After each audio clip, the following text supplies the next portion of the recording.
Now, don't be confused. If your hair is falling off after a hair transplant, don't be confused. I'm here to guide you and tell you what is going on with your hair. Hey there! If you're coming across this video for the first time, my name is Dr. Echefu. I'm a hair transplant physician, a hair loss coach, and I've helped thousands of people regain confidence through hair regrowth. Now, I had a client that came to me panicking, like him at an appointment, had a hair transplant, came and said, "Hey doc, why am I losing hair after a hair transplant? I thought my hair is supposed to grow." Mind you, this is just a month after hair transplant. So I had to sit down. And the first question, guess the first question I asked him, did you read your post-op instructions? You see? And that's why I keep talking about post-op instructions. Anyway, let's go back to the story. So I had to sit down and coach and teach on what is going on with hair. So what was she dealing with? If you ask me, she was just dealing with shock loss. So what is the meaning of shock loss? I mean, shock loss is just a big fancy word from the name shock and loss. So your hair was shocked from trauma, from the surgery, there was a trigger and there was a loss, okay? And now this shock loss affects both the transplanted hair and the non-transplanted hairs too. You have to understand that. And that's why you see you're losing a lot of hair. Remember, but the roots are still present.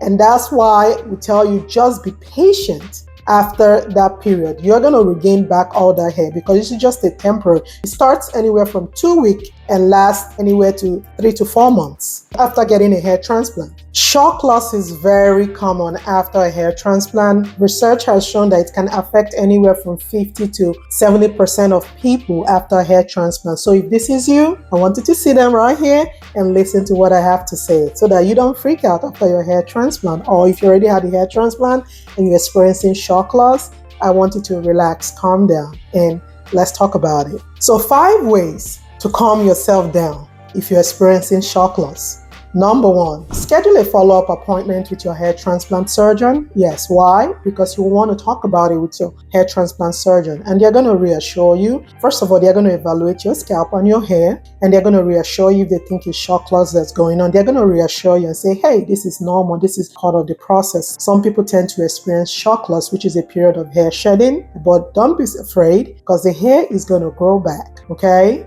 Number 2, you see why I always say follow your post-operative instruction. It's always reading in the post-operative instruction. It's time for you to go back and read the post-operative instructions on what it says about shock loss. It's time for you to read it, okay? So go back, open up your discharge packet, open that up and read it and see what it says about shock loss. And that is going to help to calm your nerves down, okay?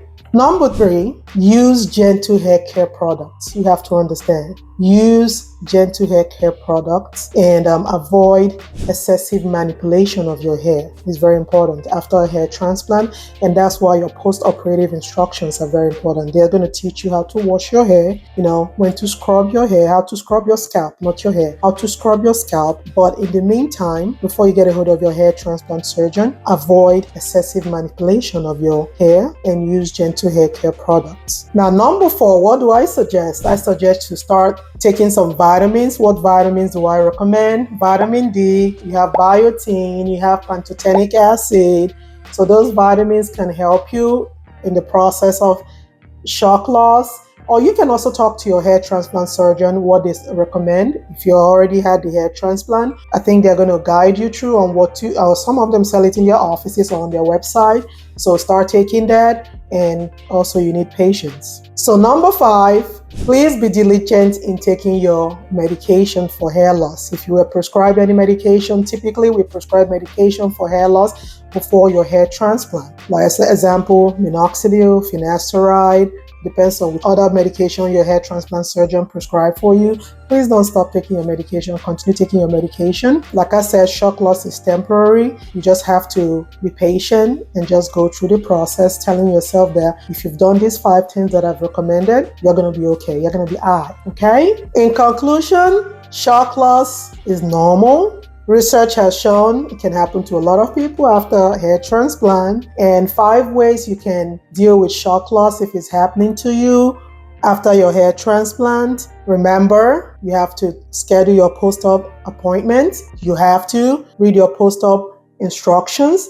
You have to start on vitamins recommended by your hair transplant surgeon, or you can start on vitamin D, pantothenic acid, biotin that can help you during shock loss. You can also continue taking your medication by doing the right thing, taking your medication. And finally, make sure you're not using any harsh products on your hair. That's the most important thing, and avoid excessive stimulation or using harsh products on your hair. Okay? If you've enjoyed this video and you want me to talk about any other topic on hair transplant after hair transplant, please comment below and I'm going to talk about it. Or if you've enjoyed this video or you know someone that's going through shock loss, send them this video, because it will truly change their life. Okay? So till next time, bye-bye.